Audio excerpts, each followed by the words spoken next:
Hello guys, welcome on my YouTube channel Compteria.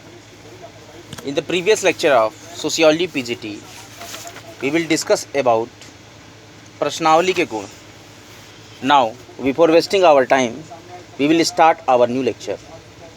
That the fifth point, अधिक समय में अपनी सूचना देने की सुविधा. ये सारे गुण चल रहे हैं प्रश्नावली के.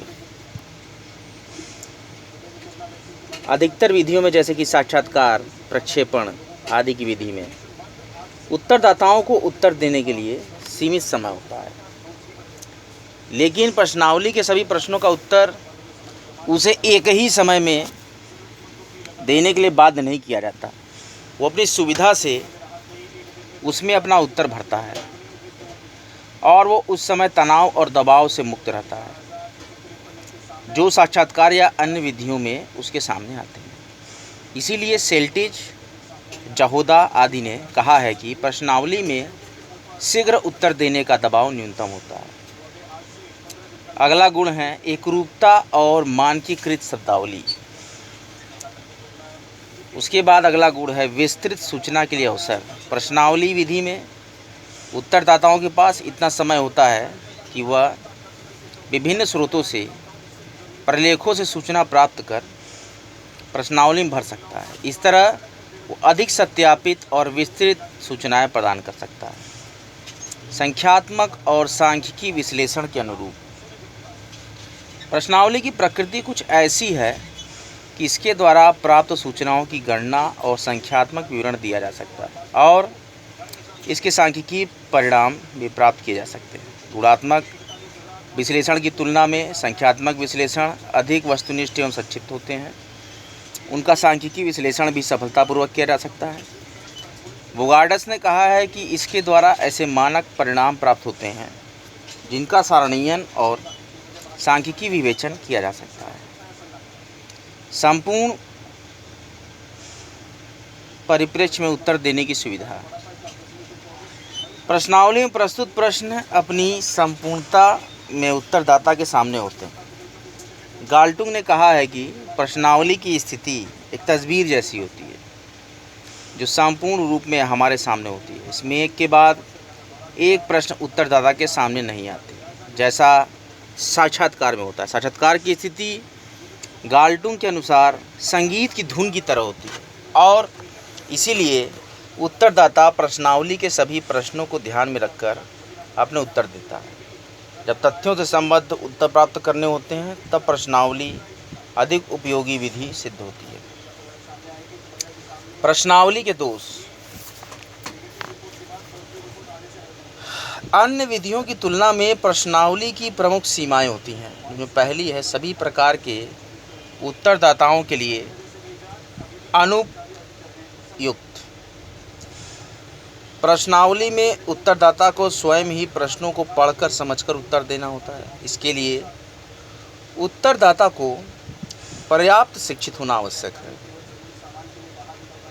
कम शिक्षित और अशिक्षित व्यक्ति के लिए प्रश्नावली अनुपयुक्त विधि. प्रश्नावली के प्रयोग के लिए शिक्षित एवं शोध के प्रति जागरूक जनसंख्या होनी चाहिए, क्योंकि ये एक स्वप्रशासित विधि है. अन्यथा इस विधि का सीमित उपयोग ही संभव है. गहन अध्ययन की कमी. प्रश्नावली एक निर्वैयक्तिक विधि है जिसमें व्यक्तिगत संपर्क का अभाव होता है. अधिक संवेदनात्मक और गहन सूचनाओं के लिए विशेष व्यक्तिगत संबंध की आवश्यकता पड़ती है, जो साक्षात्कार या अवलोकन विधि में तो संभव है लेकिन प्रश्नावली में नहीं. इस विधि में शोधकर्ता और उत्तरदाता के बीच एक शुष्क, तटस्थ और अलगावपूर्ण संबंध हो सकता है. इसलिए घनिष्ठ और व्यक्तिगत संपर्क के कारण जिस प्रकार की गहन और संवेगात्मक सूचनाएं प्राप्त हो सकती हैं, उस प्रकार की सूचनाएं प्रश्नावली द्वारा प्राप्त नहीं की जा सकती. इसमें लचीलेपन का अभाव होता है, वास्तविक एकरूपता का अभाव होता है, प्रथम प्रतिक्रिया के रूप में उत्तर नहीं प्राप्त कर पाते हैं, अनुत्तर की समस्या होती है, जबकि प्रश्नावली की सबसे प्रमुख आलोचना अनुत्तर की समस्या है. प्रत्युत्तर पर कई कारकों का प्रभाव पड़ता है, जैसे कि प्रतिष्ठित प्रायोगिक संस्था की प्रश्नावली में प्रत्युत्तर का प्रतिशत उच्च हो सकता है। आकर्षक प्रश्नावली और आर्थिक प्रलोभन और प्रेरणा का भी प्रत्युत्तर पर अच्छा प्रभाव पड़ सकता है। समस्या में रुचि, उत्तरदाताओं की सामाजिक आर्थिक विशेषताएं आदि प्रत्युत्तर को प्रभावित करती हैं। इस तरह अनुत्तर की उच्च दर के कारण प्रश्नावली से प्राप्त सूचनाएं एक पक्षी हो जाती हैं। अपूर्ण प्रश्नावली की समस्या न केवल उत्तर प्राप्ति की दर निम्न होती है, बल्कि प्रश्नावली की एक और समस्या अधूरी या आंशिक रूप से उत्तर दी जाने की भी है। उत्तरदाता प्रश्नावली काफ़ी प्रश्न छोड़ भी सकते हैं और इस तरह अधूरी सूचना के कारण अध्ययन का संतुलन बिगड़ सकता है। अस्पष्ट लेख होता है। अनुत्तर एवं अपूर्ण उत्तर संबद्ध प्रश्नावली की एक और अस्पष्ट समस्या लेखन है। दोषपूर्ण लिखावट के कारण भी प्रश्नावली अपूर्ण हो सकती है। निरीक्षण का अभाव। साक्षात्कार में बहुत सी बातें हम पूछ कर जानते हैं, बहुत सी देख कर समझते हैं। प्रश्नावली में निरीक्षण का यह लाभ प्राप्त नहीं होता। यह देखना कठिन है कि उत्तरदाता किस भाव से और किस परिस्थिति में अपने उत्तर दे रहा है। प्रश्नावली की सीमाओं या दोष भी इसके महत्व को कम नहीं करते हैं और अधिक व्यापक क्षेत्र में कम समय में अधिक सूचनाओं का संकलन, संख्यात्मक विवेचन की सुविधा, गोपनीय और विश्वसनीय आंकड़े, मानकीकृत पद्धति होने के कारण प्रश्नावली सर्वेक्षण में एक अत्यंत ही प्रचलित सामाजिक विधि है। इसमें कुछ दोष तो है, इसकी निर्वैयक्तिक प्रकृति के कारण है, और कुछ दोषों को उपयुक्त प्रयत्न से हम सीमित भी कर सकते हैं। जैसे अनुत्तर की समस्या को अनुगामी पत्र के प्रयोग द्वारा और विभिन्न कारणों को दूर या कम किया जा सकता है। इस प्रकार से प्रश्नावली यूनिट का हमने पूरी तरीके से समाप्त कर लिया। अब हम अगली यूनिट हाइपोथेसिस पे चर्चा करेंगे। उपकल्पना का निर्माण और परीक्षण वैज्ञानिक शोध का अंतिम लक्ष्य नहीं है, जबकि अनुसंधान में हम सत्य की खोज या ज्ञान का विकास करते हैं। अनुसंधान बिना उपकल्पना के भी किए जा सकते हैं और किए जाते हैं, लेकिन उपकल्पना के किए बिना अनुसंधान कठिन सिद्ध हो सकता है। वैज्ञानिक शोध में उपकल्पनाओं का महत्वपूर्ण स्थान है, जो किसी भी अनुसंधान कार्य को सुगम और निश्चित बनाता है। सामाजिक अनुसंधान के प्रारंभ में शोधकर्ता सामान्य अनुभव, अध्ययन और अंतर्दृष्टि के आधार पर कुछ सामान्य अनुमान लगाता है, जिनका वह अपने शोध में परीक्षण करना चाहता है। ये अनुमान उसके अध्ययन में उपकल्पना का आधार बनते हैं। सामान्य वर्गों में कहें तो काम चलाऊ वक्तव्य या अनुमानात्मक कथन ही उपकल्पनाएं। लुंडबर्ग कहते हैं, उपकल्पना एक काम चलाऊ निष्कर्ष है जिसकी सत्यता की परीक्षा भी बाकी है। उपकल्पना को एक अनुमानित निष्कर्ष के रूप में विश्लेषित किया गया है, जिसकी सत्यता का परीक्षण अनुसंधान का उद्देश्य है।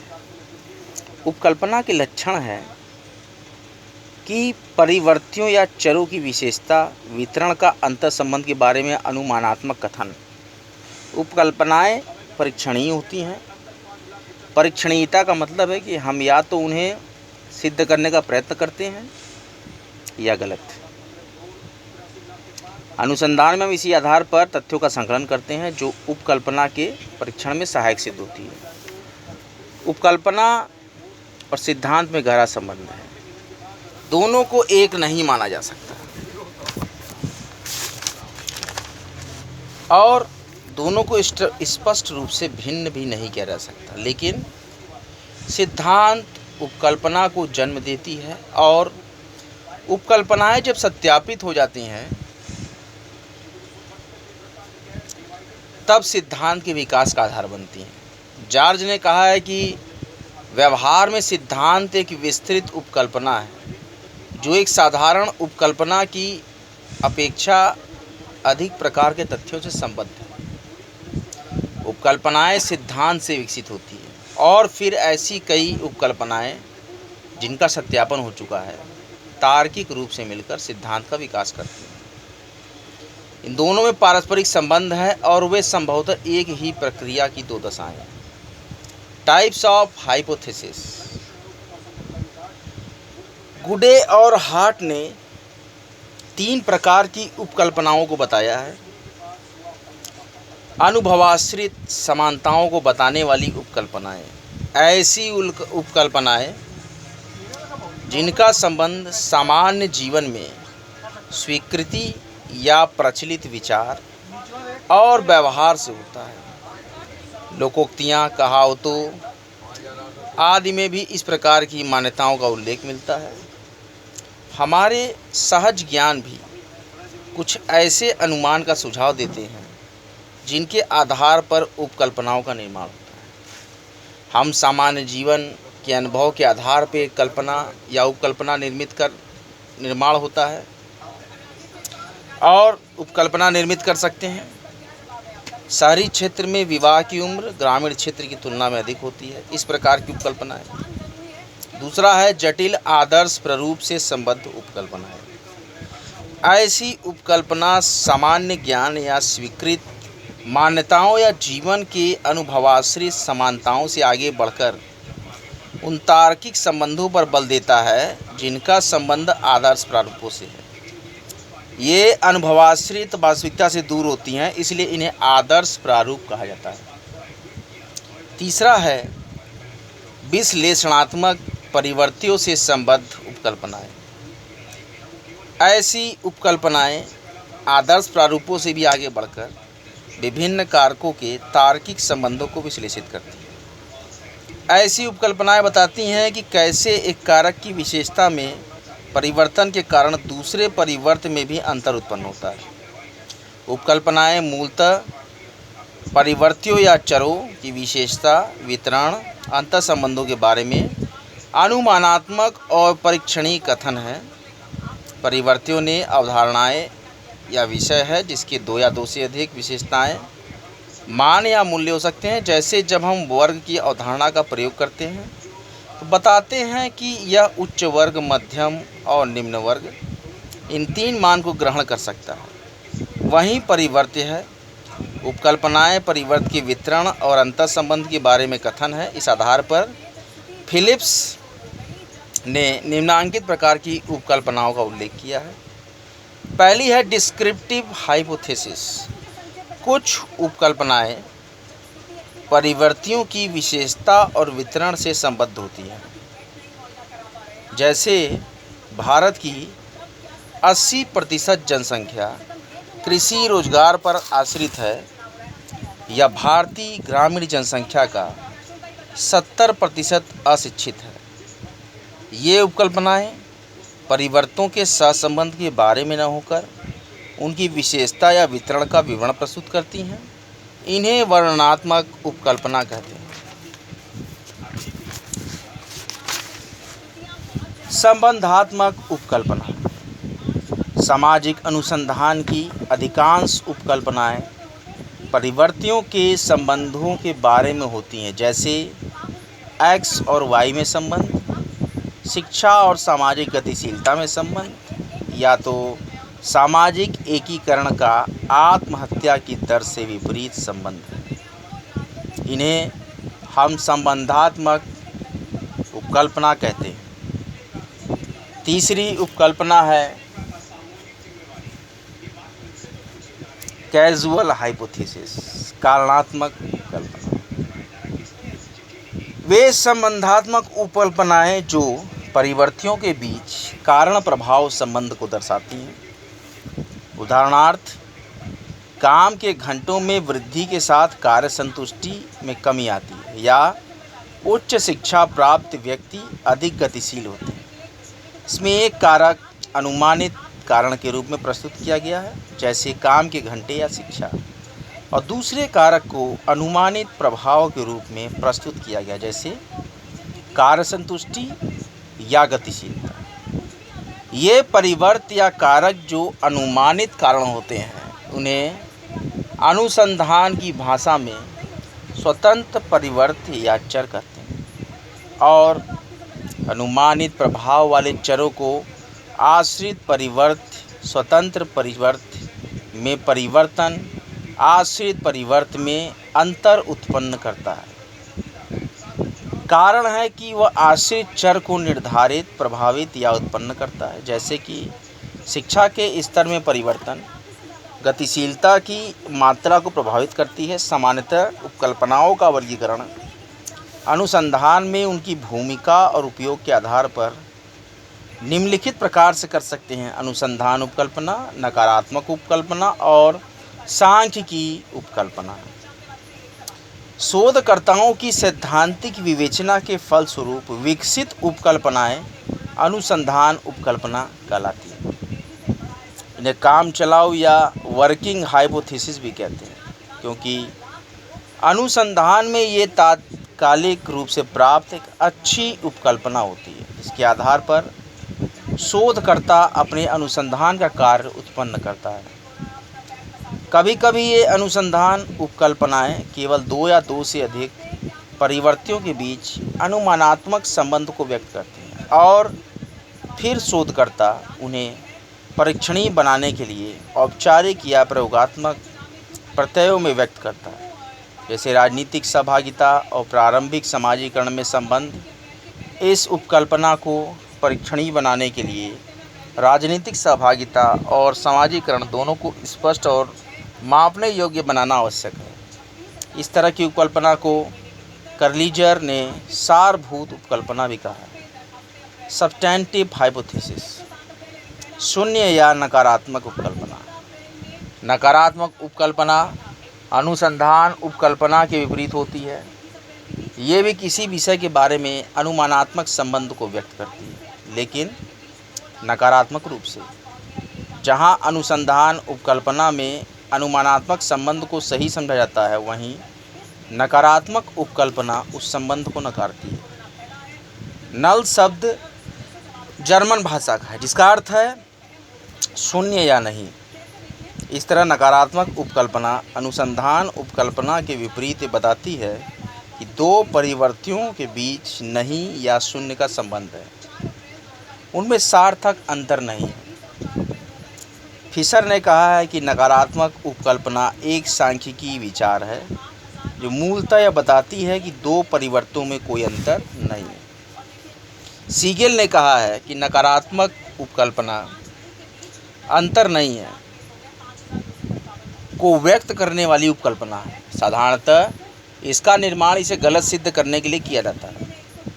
नकारात्मक उपकल्पना को शोध के प्रतीकों के H0 एवं उसके विकल्प के रूप में अनुसंधान उपकल्पना को H1 के रूप में व्यक्त किया जाता है। तो अनुसंधान उपकल्पना H1 संबंधी शौंकर गांव में पिछड़ी जाति की संख्या 20% है, इस प्रकार से। और नकारात्मक उपकल्पना लें तो H0 जैसे शौंकर गांव में पिछड़ी जाति की संख्या 20% नहीं है। जब हम नकारात्मक उपकल्पना को गलत सिद्ध करते हैं, तभी अनुसंधान उपकल्पना को सही सिद्ध कर सकते हैं। एक को सत्य सिद्ध होने का अर्थ ही है कि दूसरा असत्य होगा। दोनों ही सत्य नहीं हो सकते। इस तरह से नकारात्मक उपकल्पना वास्तव में काल्पनिक प्रारूप है, जिसे शोधकर्ता अपनी अनुसंधान उपकल्पना के परीक्षण के लिए उपयोग में लाता है। सांख्यिकी उपकल्पना। अनुसंधान उपकल्पना को सांख्यिकी पदों में जब व्यक्त किया जाता है, तब उसे सांख्यिकी उपकल्पना कहते हैं। कालिंजर के शब्दों में सांख्यिकी उपकल्पना एक ऐसी उपकल्पना होती है जो सारभूत उपकल्पना के संबंधों को सांख्यिकी पदों में व्यक्त करती है। जैसे अनुसंधान उपकल्पना क समूह की आयु ख समूह से अधिक है। नकारात्मक उपकल्पना क समूह और ख समूह की आयु में कोई अंतर नहीं है, या क समूह की आयु ख समूह से कम है।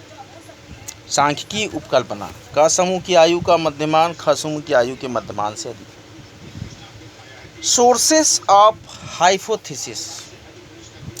अनुसंधानकर्ता को उपकल्पना किन स्रोतों से प्राप्त होती है, इस पर विचार करते हुए लोनबर्ग ने कहा कि एक उपयोगी उपकल्पना की खोज में हम कविता, साहित्य, दर्शन और समाजशास्त्र एवं प्रजाति शास्त्र के विस्तृत वर्णनात्मक साहित्य, कलाकारों के काल्पनिक सिद्धांतों या जिन गंभीर विचारकों ने मानव के अनौपचारिक और अप्रमाणित सामाजिक संबंधों का गहन अध्ययन किया है, उनके सिद्धांतों के बीच भ्रमण कर सकते हैं। लुंडबर्ग ने इस प्रकार उपकल्पना के स्रोतों में अनुसंधानकर्ताओं की अपनी अंतर्दृष्टि और अन्य विचारकों, समाजशास्त्रियों, साहित्यकारों के अध्ययन और सिद्धांतों को प्रमुख माना है।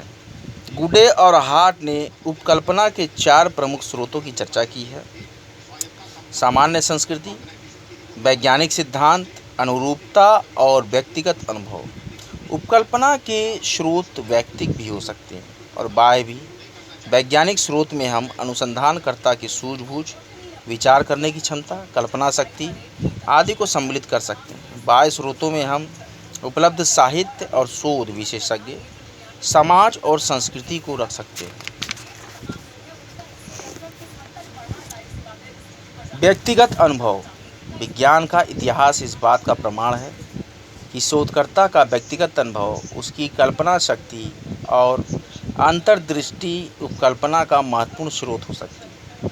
उपकल्पना निर्माण में अनुभवी शोधकर्ता की अपनी सामाजिक सांस्कृतिक पृष्ठभूमि, उसके जीवन के अनुभव, व्यावसायिक कुशलता या गंभीर अध्ययन सभी कुछ सहायक होते हैं। नॉर्वे वासी वेवलेन की चर्चा करते हुए मर्टन ने कहा है कि उसकी अंतर्दृष्टि, अनुभव और सांस्कृतिक पृष्ठभूमि ने उसे पूंजीवाद की आलोचना के संबंध में अवकाश वर्ग की उपकल्पना के विकास के लिए प्रेरित किया। मतलब कि कुछ घटनाएं ऐसी हैं जो सबके सामने घटित होती हैं, लेकिन अनुभवी शोधकर्ता ही उन्हें अर्थपूर्ण उपकल्पनाओं का रूप दे सकता है। वैज्ञानिक सिद्धांत। गुडे और हार्ट के अनुसार सिद्धांत स्वयं उपकल्पना का प्रमुख स्रोत है। प्रायः शोधकर्ता स्थापित वैज्ञानिक सिद्धांतों का परीक्षण और उसमें संशोधन करता है। अतः एक और जहाँ सिद्धांत उपकल्पना को जन्म देती है, वहीं उस सिद्धांत से निगमित कई उपकल्पनाएं शोधकर्ता के सामने आती है। वस्तुतः सिद्धांत तार्किक और व्यवस्थित अवधारणात्मक व्याख्या है। इसके आधार पर जो भी तर्कपूर्ण निष्कर्ष होते हैं वो भी सही होने चाहिए। यही सिद्धांत है। सिद्धांत से प्राप्त ये तर्कपूर्ण निष्कर्ष ही उपकल्पना का रूप ले लेते हैं। मैक्स वेबर के धर्म और आर्थिक संरचना के सिद्धांत पर आधारित कई उपकल्पनाओं का विभिन्न समाजों के समाजशास्त्रियों ने परीक्षण किया है। समरूपता और समानता के आधार पर तुलना उपकल्पना के लिए उपयोगी स्रोत है। 2 घटनाओं या परिस्थितियों में यदि कुछ तथ्यों में समानता पाई जाती है तो अन्य तथ्यों में भी यह समानता पाई जा सकती है। यह तर्क ही समरूपता के आधार पर नई उपकल्पनाओं को जन्म देता है। समाजशास्त्र में स्पेंसर ने जीव और समाज में समरूपता के आधार पर जैविकी उद्विकास के समान सामाजिक उपविकास की उपकल्पना विकसित की, या फिर पौधों और अन्य जीवों की परिस्थितियों के अध्ययन के आधार पर मनुष्यों में परिस्थिति के प्रभाव के विषय में उपकल्पना परीक्षण संबंधी अध्ययनों। सामान्य संस्कृति। किसी विशेष संस्कृति के मूल, विश्वास, लोक कथाएं, दर्शन, धर्म आदि उपकल्पनाओं के निर्माण के महत्वपूर्ण स्रोत हैं।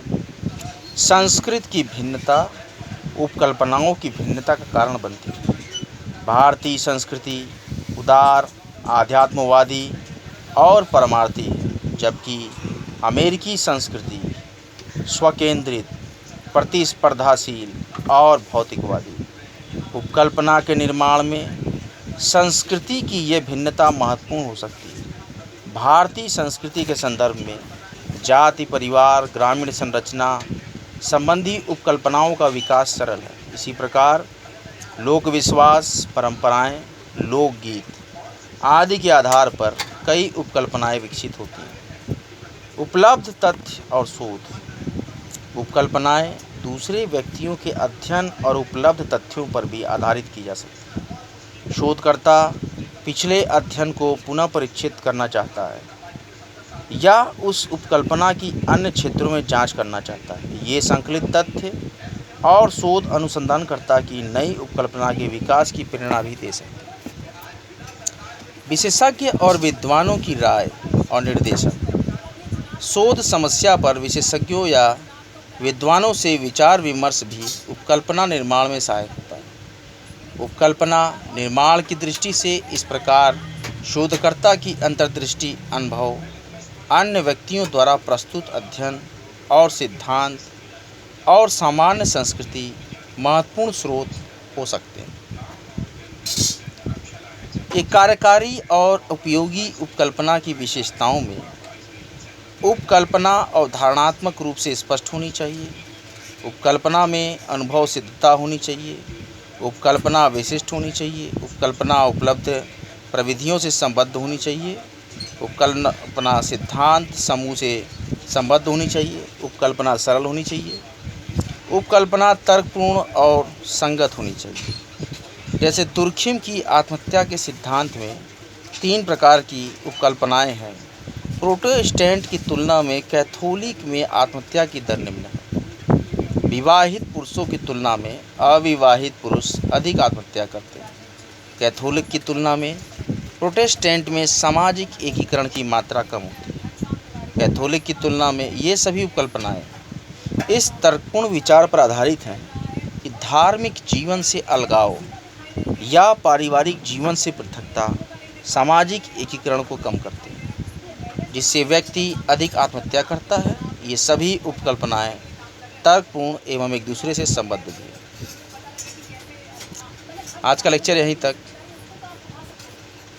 आज के वीडियोज़ में आपको इम्पॉर्टेंट पीडीएफ की लिंक मिलेगी, जिसको आप ज़रूर से डाउनलोड कर लें। डिस्क्रिप्शन बॉक्स में इम्पॉर्टेंट पीडीएफ्स होते हैं। कॉम्टेरिया का एकमात्र उद्देश्य है सभी पढ़ें सभी बढ़ें। कॉम्टेरिया यूट्यूब पर पूर्णतः निःशुल्क है। कॉम्टेरिया पे अनवरत विषयों के लेक्चर्स आते रहेंगे। कॉम्टेरिया वीडियोस को ज़्यादा से ज़्यादा शेयर करें, वीडियोस का लाभ लें। चैनल को लाइक करें, सब्सक्राइब करें और बेल आइकन को ज़रूर प्रेस कर दें। कॉम्टेरिया वीडियोस देखने के लिए आपका बहुत बहुत धन्यवाद। हर हर महादेव।